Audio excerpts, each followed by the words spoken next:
الله الرحمن الرحيم.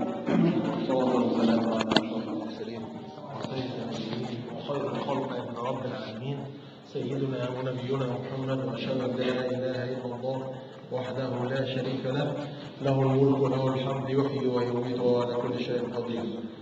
كل عام وأنتم بخير. الليلة ليلة 27 إن شاء الله من شهر رمضان المبارك. ها هي أيام قليلة ولا نكاد أن نخوض صدقين إذا قلنا أن هي ساعات وليست ليالي يعني، ونقضي هذا الشهر الكريم. لذلك وفي نهاية هذا الشهر عايزين بس نقف مع نفسنا وقفة، ونقف مع حديث رسول الله صلى الله عليه وسلم في الثلاثة الذين أغلق عليهم النهار. نسأل أنفسنا أين نحن من ذلك، وكيف لنا أن يكون لنا عمل صالح ينجينا، وما هي ثمرة العمل الصالح.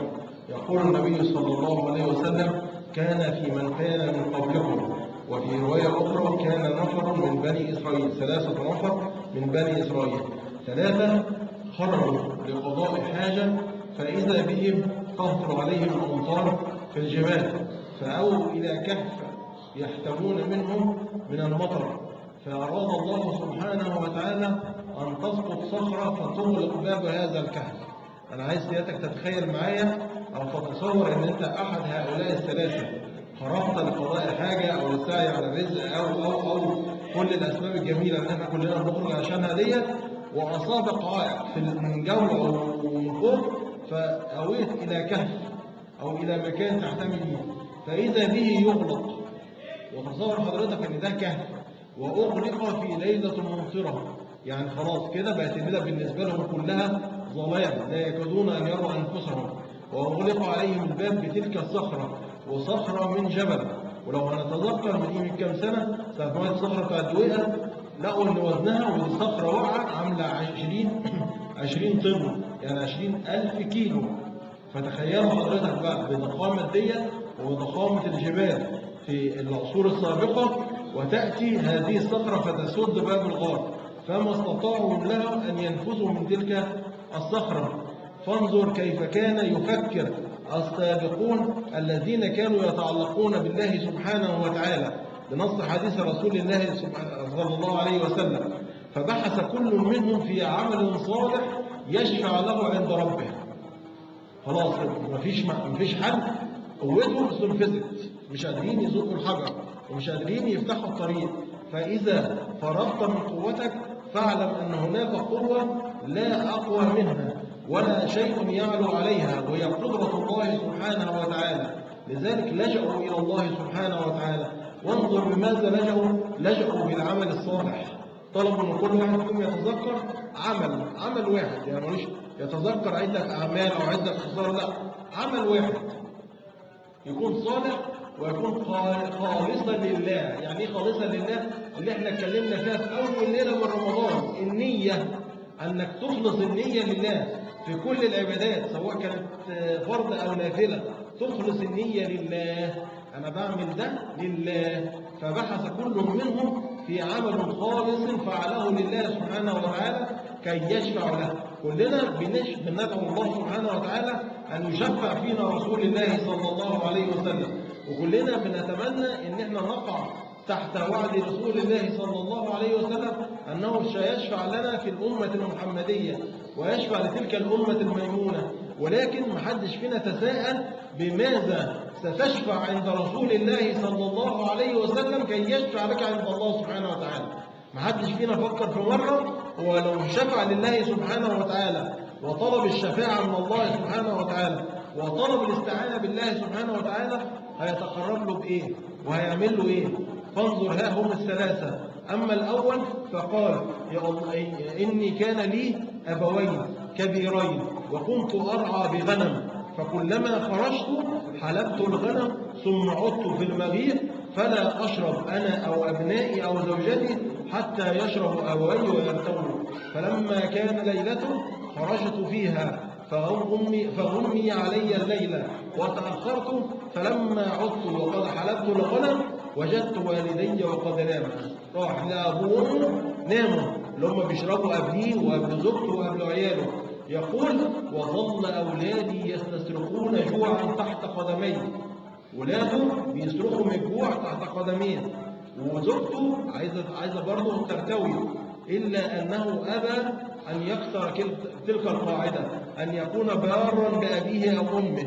كون إن هم ناموا قبل ما هو ييجوا يبقى ناموا هم جعانين، يبقى ما ينفعش إن حد من أولاده أو هو أو زوجته يشربوا قبل أبيه أو أمه، اللي إحنا قلناها في الحديث لو تفتكروا: تعس وخسر من أدرك أبويه أو أحدهما ولم يغفر له. بر بالوالدين، واللي قلنا إن مش هتقبل لينا صيام رمضان كله لو مش برين بوالدينا، لو عاقين لوالدينا. فانظر يقول: فظللت كذلك واقفا باللبن إلى أن استيقظ والدي فشرب أبنائي وزوجتي وشرب. اللهم، واسمع بقى الدعاء الجميل، الدعاء الجميل اللي نفسنا كلنا نردده، وكل واحد فينا يقع مشكلة فيه يقول: اللهم إن كنت فعلت ذلك خالصا لوجهك الكريم ففرج عنا ما نحن فيه. ففرج عنا ما نحن فيه. ويشفع بماذا؟ بالعمل الصالح. ويشترط على نفسه: اللهم إن كنت فعلت ذلك خالصا لوجهك الكريم ففرج عنا ما نحن فيه. يقول النبي: فتزحزح الحجر قليلا، اتزحزح قليلا لكن ما يقدرش يخرجهم. فتبارى الثاني بعمل آخر، عمل صالح. يقول: اللهم إنه كان لي عامل، كان في عامل شغال عندي فترك العمل ولم يؤت أجره، فترك العمل ولم يؤت أجره. يقول: فاشتريت له نعمتين، 2 من الأنعام اللي هو المعيز أو الخرفان، وراعتهما لهم فتكاثرا. فلما انقضت سنوات، مش أيام بقى، لما انقضت سنوات عاد الرجل فقال: يا هذا أتذكرني؟ قلت: نعم. قال: فإنه لي عندك أجر عمل، أنا والله كنت شغال عندك كم يوم وسبتك ومشيت، وليه عندك الكم يوم دول، وما دام أنت فاكرني بقى يبقى أنا أولى بفلوسي يعني.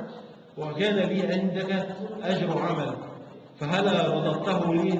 يقول: فقلت له: انظر يا هذا، فأشار إلى وادي مليء بالأنعام، فقال: أترى؟ قال: نعم. قال: هي لك. قال: أتهزأ به؟ طب تتريق علي عشان ياخد بعض الفلوس بتاعتي؟ قال: لا، إنما هي أموال استثمرتها لك، أموال العامل اللي كتير من الناس دلوقتي بياكلوها ويقول لك خلاص ده هو مشي، ما هو اللي سابني، ما هو اللي ما قالش، ما هو ما جابش حد مكانه قبل ما يمشي. لا، انظر كيف يتقرب الى الله سبحانه وتعالى. ده مش حافظ عليها بس، ده مش رجع قال له اهو والله ال4 دراهم بتوعك هم او ال5 دراهم بتوعك، لا، ده خدها واستثمرها له وعزلها له، ولما رجع قال له اهي، ما استناش بقى ان هو يعزل له او يعدله، لا، انظر الى هذا يرعاها له ويستثمرها له، لأن ده أجر عامل سيسأل عنه أمام الله سبحانه وتعالى. اللهم إن كنت فعلت ذلك خالصا لوجهك الكريم ففرج عنا ما نحن فيه. الفرج يأتي بالأفعال الحسنة، بالأعمال الحسنة لله سبحانه وتعالى، الخالصة لله سبحانه وتعالى. يقول النبي: فتزحزح الحجر قليلا، زحزح برضه بس ما يخرجهمش. فيقول الثالث: تبارك، أبى الله سبحانه وتعالى أن يفرج عنهم هذا قبل أن يسمع كل منهم شرط تفريج الكرة، أنك تتقرب بالله سبحانه وتعالى وتشفع لدى الله بعمل صالح. يقول الثالث: اللهم إنه كان لي ابنة عم وكنت أحبها، فلما تزوجت من غيري وجدت في نفسي غضب إن اتجوزت من غيره، فلما مات زوجها وجاع أبناؤها أتت إليه فقالت: يا ابن العم، إنك كثير المال ولي بنات جوعى، فهلا أعطيتني؟ فأبيت أن أعطيها إلا أن تمكنني من نفسها، فأبت فانصرفت. فلما عادت بعد أيام عادت له تاني وعرضت عليه نفس الأرض، فأبى أن يعطيها المال إلا أن تمكنه من نفسها، فوافقت. فلما أراد أن يتملكها إذا به تقول له: اتق الله. رجل يقدم على معصية ويقدم على معصية الزنا وبأحد محارمه، وانظر ماذا اللي هزه وإيه اللي أيقظ الضمير فيه؟ كلمة اتق الله. يقول: فبكيت ثم صرفتها وصرفت إليها ما شاءت من مال. اللهم إن كنت فعلت ذلك ابتغاء مرضاتك أو لوجهك الكريم ففرج عنا ما نحن فيه. فانفرجت الحجر وخرجت ثلاثة.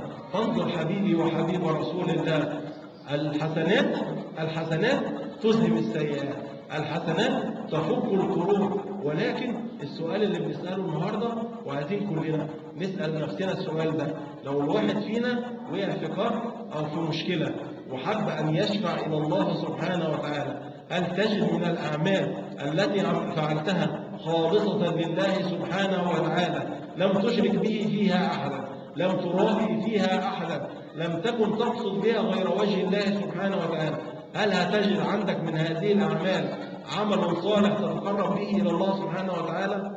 كلنا بنشتكي من ضيق ذات اليد، كلنا بنشتكي من الظروف الصعبة، من قلة الأمن، من حاجات كتير جدا بنشتكي منها.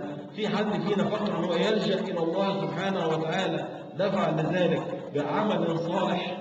حد فينا افتكر أنه يستفيد من الحديث ده ويتقرب إلى الله سبحانه وتعالى ويسأل الله أن يفك عنا ما نحن فيه من قرب بعمل صالح تقرب فيه خالصا لله سبحانه وتعالى؟